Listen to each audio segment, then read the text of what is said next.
అనకాపల్లి జిల్లా సబోర మండలం దేవీపురంలో శ్రీ సహస్రాక్షి రాజరాజేశ్వరి దేవి శ్రీచక్ర నిలయం ప్రాంగణంలో నిర్మించిన ద్విసహస్ర లింగాల దక్షవాటిలో మహాశివరాత్రి పర్వదినం కన్నుల పండుగగా జరిగింది. ఉదయం గణపతి పూజతో ప్రారంభమైన ఈ పూజా కార్యక్రమాలు భక్తులు అధిక సంఖ్యలో తరలివచ్చారు. దక్షవాటిలో మహాన్యాసపూర్వక ఏకాదశ రుద్రాభిషేకం, శ్రీ గణపతి మహామృత్యుంజయ సహిత రుద్రహోమం 12:30 వరకు జరిగాయి. సాయంత్రం 4 నుంచి 5 వరకు పల్లకీ సేవలో మంగళ వాయిద్యాలు, కోలాటాలు, భజనలతో శ్రీ మహాకామేశ్వరుడు కామేశ్వరి ఊరేగింపుగా శ్రీ మేరు చుట్టూ ప్రదక్షిణ చేసి కామాఖ్య దగ్గరకు చేరి కామాఖ్య అమ్మవారి సమక్షంలో కళ్యాణం నిజ దంపతులకు సాయంత్రం 5 నుంచి 7 వరకు జరిగింది. తదుపరి రాత్రి 10 నుంచి లింగోద్భవ కాలం వరకు కొండమీది శివాలయంలో రాజరాజేశ్వరునికి, ఆనంద భైరవుడికి పంచామృత అభిషేకాలు జరిగాయి.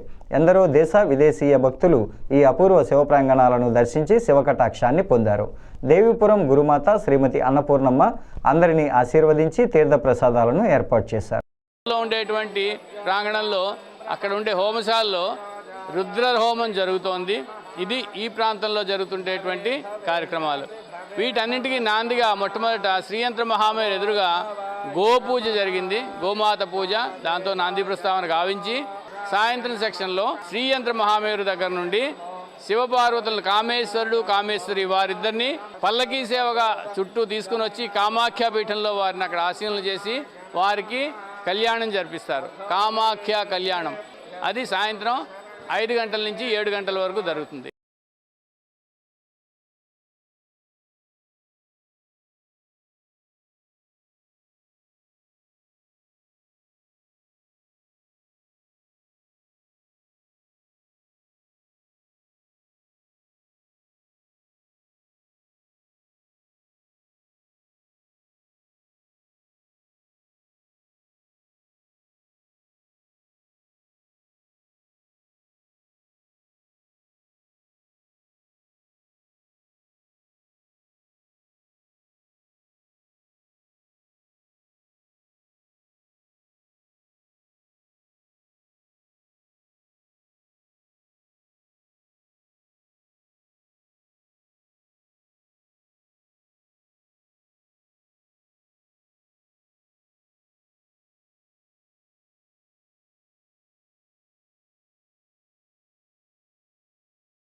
కొండ మీద ఉండేటువంటి రాజరాజేశ్వరునికి చాలా చక్కగా రుద్రాభిషేకం జరుగుతుంది. అది అందరూ ఎవరొచ్చినా కానీ ఉచితంగా పాల్గొవచ్చు.